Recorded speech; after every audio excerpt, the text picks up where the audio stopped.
누가복음 1장 13절에서 20절 말씀을 통해 이제 그 부부가 요한의 부모였던 이유라는 제목으로 하나님의 말씀을 전하겠습니다. 요즘에 이제 참 청년들이나 이제 저의 또래 청년들이나 조금 나이가 어린 청년들 그리고 이제 권사님들이나 장로님들한테 종종 전화가 오게 됩니다.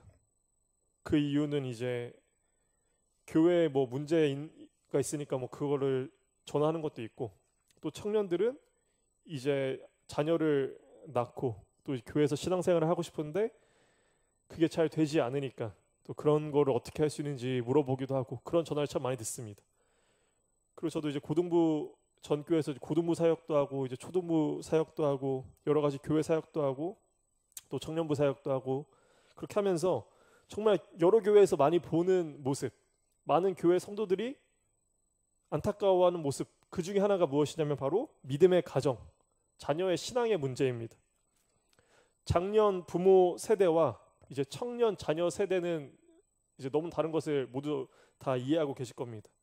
또 교회와 교회를 바라는 모습과 이제 신앙을 바라보는 모습이 서로 너무나 다르기 때문에 부모님들은 교회 생활을 열심히 하는데 자녀들은 신앙생활을 하지 않거나, 또 반대로 자녀들은 신앙생활 열심히 하는데 오히려 부모님은 신앙생활을 하지 않거나, 이런 분들을 너무나 많이 보게 됩니다. 또 이제 막 결혼을 준비하고 자녀 계획하는 이 청년 부부들은 자신의 자녀가 하나님의 자녀로서 하나님을 온전히 믿는 자녀로 자라나기를 모두 다 소망합니다. 그런데 그 문제는 그걸 어떻게 해야 될지를 모르는 것이죠. 그러니까 저한테 전화도 오고 막 어디에 물어보고 해도 그 답이 안 나오는 답답함을 가지고 있습니다.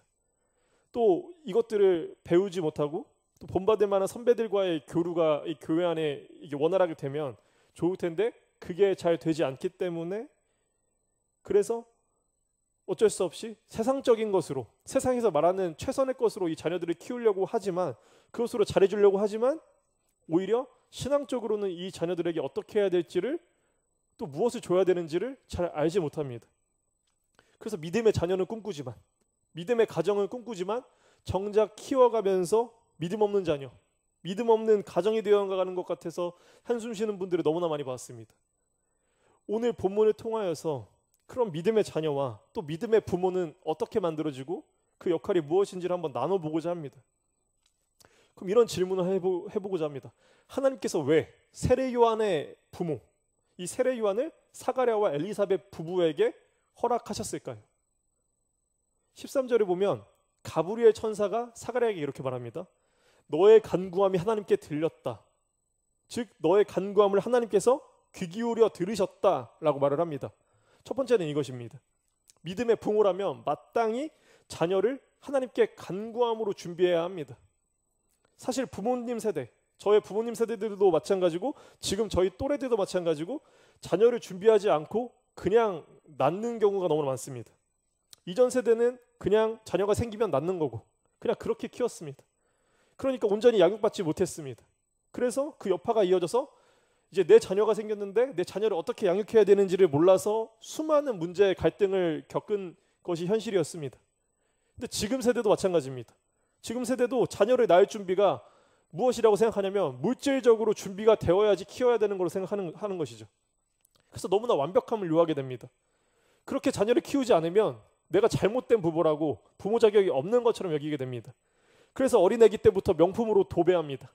그렇게 못하면 잘못 키우는 것 같고 애지중지를 넘어서 떠받들듯 키워서 오히려 자녀의 문제는 이기적으로 망치는 경우를 많이 보게 됩니다. 이것도 큰 문제인 것이죠.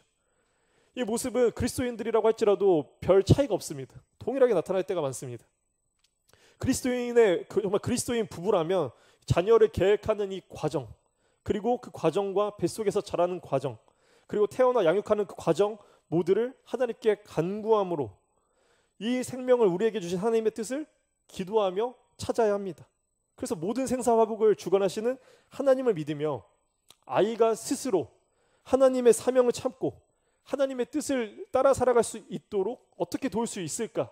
부모로서 우리가 이 아이가 어떻게 하나님을 바라볼 수 있게 할까? 단순히 내 자녀, 내 소유가 아니라 세상 가운데 하나님의 뜻을 이룰 귀한 그릇으로 대우하며 키워야 하는 것이죠. 이런 준비 과정이 있을 때만 부부는 자녀를 온전히 하나님께 맡기며 키울 준비가 되어지는 것이죠. 그래서 자녀가 부모에게 짐이 되는 것이 아니라 또 자녀 또한 부모에게 짐이 되는 관계를 넘어서서 하나님 안에서 참 기쁨의 가정, 참 기쁨의 부모 자식의 관계가 이루어지기 시작합니다. 그 자녀는 14절 말씀과 같이 가정의 기쁨이 될 뿐만 아니라 많은 사람들의 태어남을 기뻐하게 되는 자녀가 됩니다. 특별히 요한은 왜 많은 사람의 큰 기쁨이 되었을까요? 이는 이 부부의 어떤 간구함을 하나님께서 들으셨고 그 응답으로 요한을 주셨는지를 보면 알게 됩니다. 사가랴는 제사장으로서 평생의 가문의 영광이 될 평생에만의 기회밖에 없는 그 기회도 성전 분향의 직무를 400대 1의 확률을 뚫어야만 얻을 수 있는 그 기회를 얻었습니다. 그래서 하나님 앞에 나아가 기도할 수 있는 영광을 얻었습니다. 그때 사가랴가 하나님께 했던 기도는 다른 것이 아니었습니다. 이스라엘에게 임할 하나님의 위로를 기도했고 우리 민족에게 임할 메시아의 구원을 위해, 즉 메시아가 임해 우리 민족을 구원해내기를 위한 그 기도를 하였습니다. 이 부분은 지금 나이가 너무 많이 들었기 때문에 자녀를 달라는 기도는 이미 예전에 포기했습니다. 이들에게 진정 남은 기도는 민족의 구원뿐이었습니다. 그런데 알다시피 자녀가 없고 소망이 얼마 없다 하더라도 민족을 위해서, 다른 사람을 위해서 기도하는 것은 쉬운 일이 아닙니다. 이들의 마음이 얼마나 진실되었는지 그 귀한 영광된 기회에 자신들을 위한 기도가 아니라 하나님의 백성을 향한 기도, 온 세계 평화를 위한 기도, 주님의 뜻을 간구하는 기도, 어찌나 이것이 진실되었는지 하나님께서는 이들의 기도를 귀 기울여 들으셨다고 가브리엘이 말할 정도였습니다. 그래서 이들은 그 은혜로 인하여서 인간 중에 가장 큰 영광, 바로 메시아, 온 세상 구원자인 예수님에 앞서서 그 길을 준비할 자로서 자녀를 허락받게 되었습니다. 이 부부가 그래서 요한의 부모가 될 수 있었습니다. 그렇게 받은 세례 요한은 어떤 사람이라고 말합니까? 15절에서 17절까지를 화면을 통해 함께 보겠습니다. 그래서 노란색 줄을 쳤는데요. 여기서 이 네 가지 포인트를 집었습니다. 첫 번째가 노란색을 보시면 주 앞에 큰 자가 될 것이다. 그리고 두 번째가 모태로부터 성령의 충만함을 받았다라고 말합니다. 그리고 세 번째는 이스라엘 자손을 하단교로 말이 돌아오게 하며, 네 번째는 엘리야의 심령으로 주 앞에 먼저 와 아버지의 마음을 자식에게, 거스르는 자를 의인의 슬기에 돌아오게 하고 주를 위하여 세운 백성을 준비할 자가 될 것이다. 이것이 너희에게 준 세례 요한의 역할이 될 것이다 라고 말합니다. 그러면 첫 번째로 여기서 주 앞에서 큰 자, 이것은 어떤 것을 의미할까요? 주 앞에서 큰 자는 세상에서 큰 자가 아니라 하나님께서 인정하시는 그 자가 큰 자입니다. 사가랴와 엘리사벳 부부는 제사장 가문이었습니다. 사가랴는 향단에 분향한 이 이력만으로 제사장 중에서도 엘리트가 되었습니다. 그리고 이 기적과 같은 요한의 탄생이 임했기 때문에 사가랴는 더더욱 존경받는, 그리고 제사장 가문으로서 그 입지가 엄청나게 올라가고 확고해졌을 것입니다. 그러면 자연스럽게 그 자식인 요한은 어떻게 될까요?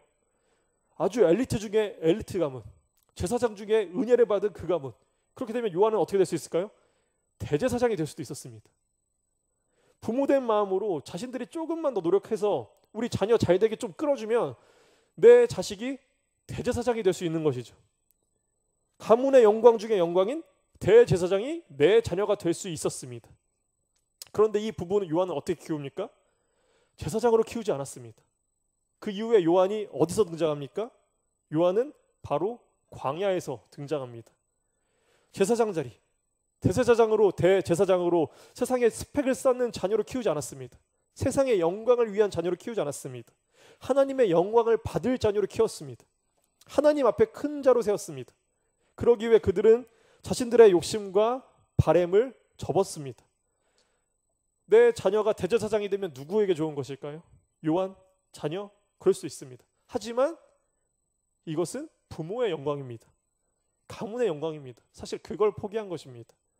왜 그랬을까요? 하나님의 뜻이 이 자녀를 통해 어떻게 이루어질 것인지가 이 부부에게는 가장 큰 관심사였기 때문입니다. 그래서 하나님께서는 이 부부에게 요한을 허락하셨습니다. 이 부부부터가 성령님의 임재에 순종하는 부부였습니다. 그래서 두 번째로 자연스럽게 요한은 모태에서부터 성령의 충만함을 받았다라고 말합니다. 요한의 부모가 성령의 임재 안에 순종하였기 때문에 이 요한이 어떠한 자녀가 되어야 하며 어떻게 하나님의 뜻을 이룰 수 있는 자녀가 될 수 있을지를 복중에서부터 준비를 했습니다. 어떻게 요한이 뱃속에서 성령의 충만함을 받았겠습니까? 뱃속에서 자라나는 그 아기가 어떻게 성령의 충만함을 받았겠습니까? 부모의 신앙이 성령의 충만함을 받고 있었기 때문에 요한은 뱃속에서부터 그리고 태어나 양육받는 과정 가운데서 이 부부가 성령님의 뜻에 순종하며 키웠기 때문에 자신들의 뜻이 아니라 하나님의 뜻에만 순종하여 키웠기 때문에 뱃속에서부터 성령의 충만함을 받을 수 있었다라는 것이죠. 그러므로 나의 자녀를 믿음의 자녀로 키우고 싶은 부부가 있다면 커서 이 아이를 그냥 교회 학교에 보내서 거기서 어떻게 막 수련회 가가지고 막 성령 받고 그렇게 사실 자녀가 신앙 생활하기를 바라는 부부들이 너무나 많습니다. 제가 고등부 사역할 때도 그랬고 중고등부 사역할 때도 그랬습니다. 그렇게 자녀가 하나님을 만나서 성령의 충만함을 받아서 신앙생활 제대로 하기를 바라는 부모님들이 굉장히 많았습니다. 그런데 자녀가 그렇게 해서 신앙이 생기는 것은 너무나 극소수고 정말 신앙이 온전히 생기는 아이들은 누구인가? 부모님이 신앙의 성숙함으로 순종함으로 살아가는 모습을 보고 배운 자녀들이 그렇게 됩니다. 그래서 자녀의 신앙은 부모님의 신앙을 본받게 되어 있습니다. 맹모삼천지교의 이야기들을 아실 겁니다. 이어령 장관과 이제 이재철 목사님의 대담집을 보면 이 맹모삼천지교에 대한 새로운 해석을 보게 되는데요. 이제 많은 부부들이 어릴 적에 학교에서 이 맹모삼천지교에 대해서 이야기를 이렇게 들으셨을 겁니다. 그 내용 알다시피 맹자 어머니가 맹자를 낳고 공동묘지 옆으로 이사를 가니까 맹자가 막 장의사를 따라하는 거죠. 그래가지고 이건 안 되겠다 싶어가지고 맹자를 데리고 이사를 갑니다. 다음에 어디로 가냐면 시장 옆으로 이사를 갑니다. 시장 옆으로 이사를 가니까 이제 맹자가 이제 막 장사하는 사람 상인들을 따라하는 것이죠. 그래서 이 맹자 어머니가 이것도 안 되겠다 해서 이제 어디로 이사를 가느냐? 서당 옆으로 이사를 가죠.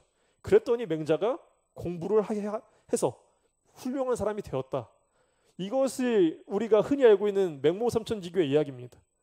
그래서 우리가 이 이야기를 통해 잘못 이해하니까 어떤 일이 이렇게 됐냐면 이제 맹모의 이 교육 지침을 이렇게 따르면은 그럼 이제 수단과 방법을 가리지 않고 좋은 학교 가면 됩니다. 좋은 학교 가면 되고 얘가 뭘 바라는 거는 별로 중요하지 않고 그냥 학원 이런 데 일방적인데 그 끌고 가가지고 공부시키면 됩니다. 그러니까 부모가 좋은 것을 주는 것이 중요한 것입니다. 그럼 내 자식에게 좋은 것을 주면 된다고 생각하니까 여기서 엄청나게 많은 과열 현상이 벌어지고 부작용이 나타나게 되고 이게 어떻게 곰곰이 생각해 보면 이게 어떻게 맹자의 어머니가 현명한 어머니라고 말할 수 있을까요? 이것이 사실은 다른 해석이라는 것을 여기서 말씀해 주시는데 그게 뭐냐면 맹자 어머니가 일부러 자기 아이를 공동묘지 옆으로 데리고 가서 살았다는 것이죠.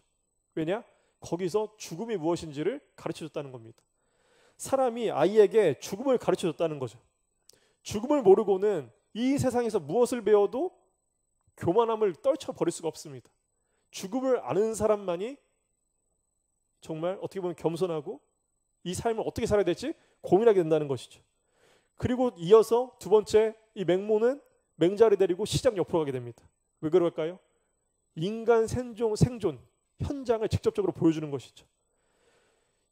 정말 사람들이 어떻게 살아가는지 그 현장을 보지 못하면 다 추상적인 논리, 공부를 해도 책상 논리로만 생각한다는 것이죠. 현실을 알지 못한다는 것입니다. 그래서 맹자의 어머니는 맹자를 먼저 죽음을 알게 하고 생존 현장을 알게 하고 그 다음에 학교에 가서 자기가 왜 공부를 해야 되고 이 세상에서 무엇으로 살아야 하는가를 그때 배우게 했다는 것이죠. 그렇게 알게 공부를 시켰다는 것입니다. 이래야지 맹자의 어머니가 지혜로운 것이 아닐까요? 이것처럼 요한의 역할이 무엇이었습니까? 엘리야의 심령으로 아버지의 마음을 자식에게 거스른 자를 의인의 슬기에게 돌아올 자. 그래서 예수님을 위하여 미리 세워놓은 백성을 세워낼 자였습니다. 그래서 요한의 부모는 이제 뒤에 보시면은 1장 67절부터 80절까지 사가랴가 이 아이를 어떻게 고백하고 그리고 이 아이를 어떻게 보냈는지 어디로 보냈는지를 볼 수 있게 됩니다. 80절을 보면 아이가 자라며 심령이 강하여지며 이스라엘에게 나타나는 날까지 빈들에 있었다 말합니다. 성전으로 보는 것이 아니라 최고의 유대인 학교로 보는 것이 아니라 빈들로 보냈다고 합니다. 이 빈들이 어디입니까? 광야와 똑같은 단어입니다. 이 빈들은 광야입니다. 여기서 빈들은 요한에게 이제 보면 3장 2절을 보면 이 빈들에 있던 요한에게 하나님의 말씀이 임했다고 합니다. 이 말씀을 정확히 보면 누가복음 3장 2절을 화면을 통해 함께 읽겠습니다. 안나스와 가야바가 대제사장으로 있을 때 하나님의 말씀이 빈들에서 사가랴의 아들 요한에게 임한지라. 안나스와 가야바 이 대제사장으로 있을 때 하나님의 말씀은 이들에게 있었던 것이 아니라 빈들에 있었던 광야에 있었던 하나님 앞에 온전히 세워져 가던 요한에게 임했다라고 말합니다.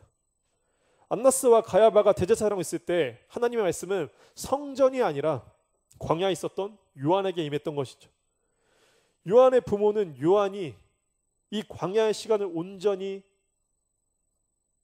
견디고 그 안에서 하나님을 찾고 하나님의 말씀을 찾고 그분께 자신의 사명과 뜻을 온전히 찾도록 기도하도록 그 모든 것을 경험하도록 부모는 그렇게 요한을 키웠습니다. 자녀를 주님께 온전히 맡겨드리는 것이 얼마나 힘든가 저는 아직 경험해보지 못했습니다. 완전히는 사실 이해할 수가 없습니다. 그러나 수많은 부모님들의 실패하는 모습을 보면서 간접적으로만 정말 쉬운 일이 아니겠구나 라는 생각은 하게 됩니다. 여기서 이 말은 이 부부가 요한을 방임했다는 이야기가 아닙니다. 그냥 냅두고 알아서 살아라. 그냥 뭔가 사자가 절벽에 새끼를 집어 던지는 것처럼 알아서 살아남아라 이렇게 키운 것이 아닌 것이죠. 맹모삼천지교에서 현명한 어머니와 같이 요한이 하나님의 뜻을 찾을 수 있는 그 방법대로 양육했을 것입니다. 성경에서는 자녀를 어떻게 양육하라고 하는지 정말 그 방법들이 많이 나와 있습니다. 그렇게 사가랴와 엘리사벳은 그 말씀에 의지하여 요한을 키웠습니다.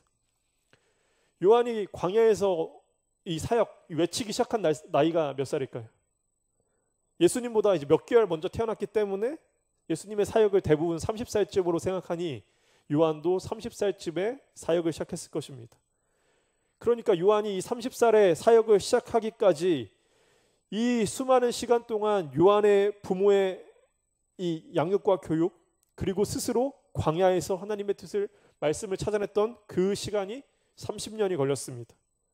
30년을 준비한 요한의 사역이 무엇이었습니까? 예수님의 앞길을 예배하며 누가복음 3장 3절을 함께 읽겠습니다. 요한이 요단강 부근 각처에 와서 죄사함을 받게 하는 회개의 세례를 전파하니 죄사함을 받게 하는 회개의 세례를 전파했다고 말합니다.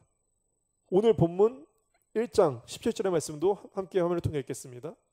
그가 또 엘리야의 심령과 능력으로 주 앞에 먼저 와서 아버지의 마음을 자식에게 거스르는 자를 의인의 슬기에 돌아오게 하고 주를 위하여 세운 백성을 준비하리라 했습니다. 여기서 엘리야의 심령이란 무엇입니까? 엘리야는 선지자였습니다. 세상이 거꾸로 가도 세상이 혼탁해도 그 속에서 하나님 말씀을 분별할 줄 아는 지혜와 바로선 심령 이것을 가진 자가 엘리야의 심령을 가진 요한이었습니다. 그래서 세상 가운데 바로 서서 하나님의 말씀을 분별하고 깨닫고 살아내며 세상 가운데 짚어내어 그 말을 하나님의 마음을 전할 수 있는 그자 그 심령을 가지고 있었다는 것입니다. 그렇게 하나님의 마음을 아버지의 마음을 자식에게 전했다고 합니다. 아버지 마음은 하나님의 마음입니다. 그리고 자식은 이스라엘입니다. 하나님의 마음을 이스라엘에게 전하였습니다. 요한이 하나님의 마음을 어떻게 배웠을까요? 당연히 부모님의 도움을 통해 배웠습니다. 부모님을 통해 처음 배울 수 있었던 것이죠. 다윗은 부모님에게 반대로 방치되었습니다. 그래서 다윗의 사역을 보시면 한 번도 요한과 같이 하나님의 이 아버지의 마음을 백성들에게 가르쳐 줘본 적이 없습니다. 하나님 마음을 온전히 알지 못했습니다. 자녀 양육과 이스라엘에게 하나님의 완전한 마음을 주지 못한 것이 다윗이었습니다. 그러나 요한은 30살의 나이에도 불구하고 하나님 마음을 자녀에게 전했다고 말합니다. 아버지의 역할은 무엇일까요? 자녀가 올바로 가지 않을 때 경계하는 일입니다. 열왕기상 1장 6절을 함께 화면을 통해 보겠습니다. 다윗의 이야기입니다. 그는 압살롬 다음에 태어난 자요 용모가 심히 준수한 자라. 그의 아버지가 네가 어찌하여 그리하였느냐고 하는 말로 한 번도 그를 섭섭하게 한 일이 없었더라. 다윗이 자녀에게 이렇게 교육했다는 거죠. 한 번도 너 왜 그렇게 했니? 너 왜 신앙생활 제대로 안 하니? 너 왜 하나님 뜻대로 온전히 안 살아가니? 너 죄를 왜 경계하지 않니? 라고 한 번도 섭섭하게 그렇게 말을 하지 않았다는 것이죠. 다윗은 아버지로서 압살롬이 이제 자녀가 하나님의 뜻을 하지 못했음에도 한 번도 경계하지 않았다고 합니다. 그가 죄의 길로 들어가는 것을 부모로서 방치했습니다. 그 이유는 다윗의 말년에 자기 스스로도 수없이 죄를 범하고 실책하였기 때문입니다. 본인도 하나님을 의지하고 살지 못하니까 자녀에게도 말을 못합니다. 아버지의 역할이 무엇이겠습니까? 교회 안에서뿐만이 아니라 수많은 일상생활 가운데 본인이 먼저 하나님을 따르는 그 삶을 보여주는 것. 요한은 아버지의 마음으로서 자녀들에게 어떻게 말을 합니까? 누가복음 3장 7절에서 8절을 함께 읽겠습니다. 요한이 세례받으러 나오는 무리에게 이르되 독사의 자식들아 누가 너희에게 일러 장차 올 진노를 피하려 하더냐. 그러므로 회개에 합당한 열매를 맺고 속으로 아브라함이 우리 조상이라 말하지 말라. 내가 너희에게 이르노니 하나님이 능히 이 돌들로도 아브라함의 자손이 되게 하시리라. 독사의 자식들아 라고 말합니다. 이 의미가 무엇입니까? 너희가 정말 따르는 아버지가 하나님이냐 아니면 죄의 우두머리인 사탄이냐. 지금 확실히 깨달으라는 것이죠. 너희가 지금 종교인이냐 아니면 정말 하나님의 자녀인 것이냐. 너희가 정말 하나님의 길을 따라가는 것이냐 정말 세상 길을 따라가고 있는 것이냐. 깨달아 알아라 라고 말하는 것이죠. 왜? 이제 곧 내 뒤로 메시아인 예수 그리스도가 오시는데 예수님께서 오시면 너희의 모든 실체가 이제 낱낱이 다 발가 벗겨질 것인데 이제 누구를 속일 수 있겠느냐. 하나님이 직접 육신으로 우리에게 오시는데 이제 누굴 속일 수 있겠느냐. 너희가 정말 예수님 앞에서 너희 삶이 그분 정말 하나님을 진정으로 따랐다고 당당히 이제 말할 수 있겠느냐. 그러므로 이제 더 이상 자신을 속이지 말고 남들도 속이지 말고 예수님 앞에 진실되게 나와 이제 모든 죄를 벗어버리고 그분을 주인으로 다시 모셔라. 회개해라. 이것을 요한이 외친 것이죠. 그러자 이 말을 들은 무리들이 어떻게 반응합니까? 누가복음 3장 10절을 보면 무리가 물어 이르되 그러면 우리가 무엇을 하리이까 질문합니다. 군중들이, 세리들이, 군인들이 그렇다면 이 회개의 삶, 예수님께 진실된 삶을 어떻게 살아야 하겠습니까? 알려주십시오. 이렇게 묻게 됩니다. 이것을 보았을 때 부모는 자식에게 예수님을 어떻게 따라 살아야 하는지 그 삶을 알려주고 살도록 하는 책임이 있다는 것을 말씀을 통해 볼 수 있게 됩니다. 세례 요한은 아버지와 어머니에게 그 삶을 배웠던 것이죠. 부모는 요한에게 한 번도 스펙 쌓으라고 대제사장으로 내달리라고 돈 많이 벌어서 이제 편하게 떵떵거리며 살라고 말하지 않았습니다. 그렇게 가르치지도 않았습니다. 하나님께서 그에게 맡기신 그 역할 그대로 이스라엘 민족의 아버지로서 그들이 온전히 예수님을 바라볼 수 있는 역할을 하도록 하나님의 말씀이 요한에게 이루어짐에 순종할 수 있도록 그렇게 키웠습니다. 그래서 요한은 그 역할을 감당할 수 있었습니다. 하나님의 말씀이 그에게 임했고 요한은 성령의 인도하심에 순종하며 살았습니다. 그런데 오늘 본문을 보면 사가랴가 이 본문에서는 천사가 이렇게 얘기를 해도 아직은 믿지 못합니다. 그래서 이 일이 이루어질 때까지 믿지 아니하기 때문에 입이 봉인될 것이다. 말을 못하게 될 것이다 라고 이제 입에 막혀버립니다. 그런데 하나님께서 사가랴 입을 막으신 이유는 이 일을 통해서 그를 믿게 하시기 위함이고 또 다른 이들도 이 일을 통하여서 하나님의 역사하심을 바라보게 하기 위해서였습니다. 믿지 못한 일을 믿게 하심으로 하나님이 하나님이심을 알게 하시고 또 하나님 앞에 겸손하게 만드십니다. 그리고 믿음의 부모, 믿음의 선배는 하나님의 역사하심을 스스로 내 입으로 하나님을 가리고 방해하지 않도록 스스로 하나님께 깊게 잠기어 훈련하는 기간, 입과 행동을 온전히 제어하는 또 그런 훈련이 필요한 것을 여기서 또 보게 됩니다. 무분별한 부모의 입과 행동이 자녀들에게 하나님을 가려버리는 것을 너무 많이 보았습니다. 그래서 에베소서 6장 4절을 보면 또 아비들아 너희 자녀를 노엽게 하지 말고 오직 주의 교훈과 훈계로 양육하라 라고 말합니다. 주의 교훈과 훈계로 양육하기 위해서 부모의 입 먼저, 부모의 마음 먼저, 부모의 삶이 먼저 정돈되어야 합니다. 본인 스스로 사가랴와 같이 하나님께 깊게 잠기는 이런 훈련의 과정이 필요합니다.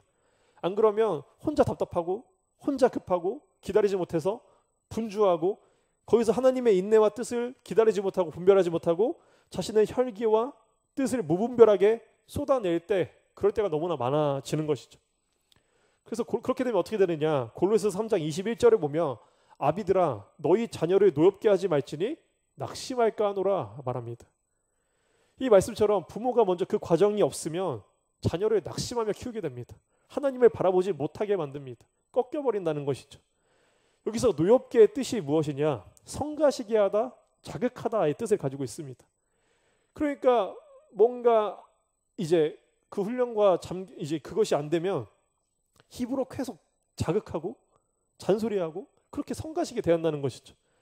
그러니까 하나님의 지혜와 교훈과 훈계를 먼저 스스로 살아내고 또 그 삶을 보여주고 훈련하는 것이 먼저 되는 것이 아니라 계속 성가시게 하고 자극한다는 것이죠. 그러니까 그렇게 되면 어떻게 되느냐? 자녀들이 오히려 먼저 반발하고 조금만 부모님이 그렇게 살지 않으면 그런 부모의 모습을 지적하게 되어 있습니다. 정말 많은 가정들에서 이 모습을 제가 보게 됩니다. 그러나 하나님 앞에서 훈련과 또 하나님 인재 앞에 먼저 놓여 있게 되면 하나님께서는 그 부모를 통하여서 또 믿음의 선배로 적당한 때에 그를 통해 하나님의 역사하심을 드러내고 깨닫게 해주십니다. 그 때를 기다릴 줄 아는 것이 저는 믿음의 부모고 신앙의 선배라고 생각합니다. 사가랴의 입이 언제 트이게 됩니까? 최소 10개월이 지나고 나서야 입이 트이게 됩니다. 요한이 태어나고 할례할 때 그때 이제 사람들이 막 몰려듭니다. 그래서 이제 요한의 이름을 무엇으로 지어야 될까 막 이야기합니다. 아버지의 이름을 따라서 사가랴로 짓자. 그러니까 사가랴의 아내 엘리사벳이 무엇이라고 말합니까? 천사가 예고한 대로 요한이라 지을 것이다 라고 말합니다. 그러니까 수많은 사람들이 이렇게 말을 합니다. 뭔 소리냐? 우리 가문에 요한이란 이름이 있었던 적이 한 번도 없다. 우리 가문에 요한이란 이름으로 지은 역사가 없다. 그렇게 말하면서 지금 말 못하고 있는 사가랴에게 이게 몸짓을 하면서 당신이 좀 말려보라고 얘기를 합니다. 그랬더니 사가랴가 서판을 가지고 와서 거기다 뭐라고 쓰느냐면 아이의 이름은 요한이다 라고 씁니다. 그때 사가랴의 막힌 입이 트이게 되고 그리고 사가랴는 그 트인 입으로 무엇을 가장 먼저 하였을까요? 하나님을 찬양했습니다. 이 사건은 근처에 사는 많은 사람들이 넘어서 온 유대 산골에 두루 퍼지게 되었습니다. 이처럼 믿음의 선배, 믿음의 아버지의 입은 하나님의 역사하심을 증거하는 입으로서 정말 귀하게 사용됩니다.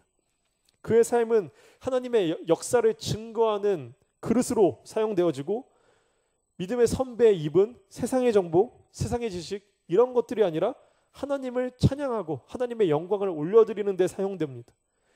그렇게 믿음의 자녀들에게 하나님 아버지를 온전히 바라보고 따를 수 있게 하는 것이죠. 믿음의 아버지는 이런 수많은 일을 통해서 하나님을 경험하고 하나님의 경험을 통하여서 영의 시야가 트이기 시작합니다. 하나님을 찬양하는 것으로 세상 가운데 하나님의 영광을 드러내고 그 과정 가운데 더 하나님의 은혜가 더 입혀지면서 더욱더 넓은 지경을 깨달아 더 깊고 넓은 믿음을 통하여서 다른 이들에게 하나님을 증거하는 더 큰 그릇, 더 큰 믿음의 부모로서 그 역할을 감당하게 하십니다. 이런 부모 밑에 자랐기 때문에 요한이 이 역할을 감당할 수 있게 되었습니다. 그런데 이 말씀을 보면서 내가 어떻게 저런 사가랴와 같은 부모의 역할을 하겠는가? 내가 어떤 그런 믿음을 볼 수 있겠는가? 또 어떤 분들은 나에게는 이 사가랴와 엘리사벳 같은 부모님이 없는데 그럼 나의 신앙은 어떻게 성숙되어질 수 있을까? 고민하는 분들도 있을 것입니다. 그러나 그것은 전혀 걱정하실 필요가 없습니다. 왜냐하면 예수님께서 직접 우리의 부모 되시겠다, 우리 부모 되어주셨다고 말씀하셨습니다. 그리고 우리 자녀의 진정한 부모 역시 내가 정말 육신으로 낳았지만 내 자녀, 우리 예수님께서 이 자녀의 부모 되겠다고 말씀하셨습니다. 요한복음 14장 18절 말씀을 화면을 통해 함께 읽겠습니다. 내가 너희를 고아와 같이 버려두지 아니하고 너희에게 오리라. 절대 고아와 같이 우리를 한시도 버리지 않고 우리를 자녀 삼아 우리에게 오시겠다 말씀하셨습니다. 우리 모두에게 그래서 하나님께서는 성령님을 보내주셨습니다. 성령님의 임재는 모든 것을 변화시키게 됩니다. 뭐 교회의 미래, 뭐 세상에서 그런 것들 생각하면 정말 답도 안 나옵니다. 저도 답답할 때가 많고, 어떻게 이제 내가 앞으로 목회하며 살아갈 수 있을까? 내가 어떻게 살아갈 수 있을까? 이런 고민하고, 점점 이 세상 가운데 어떻게 사람들을 전도할 수 있고 예수님 옆에 나올 수 있을까? 제가 하려고 하면 답이 안 나옵니다. 그런데 그럴 때마다 하나님께서 주시는 말씀이 무엇입니까? 마음이 무엇입니까? 성령님께서 해주시면 된다는 것이죠.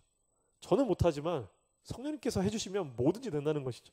그럼 우리에게 중요한 것이 무엇입니까? 예수님 말씀을 의지하고 예수님 말씀만 믿고, 예수님께서 우리에게 말씀하신 것처럼 너희 자녀 부모 되어주시겠다, 한시도 너희를 고아와 같이 내버려 두지 아니하고 너에게 오겠다 하신 그 말씀을 의지하는 것밖에 없는 것이죠.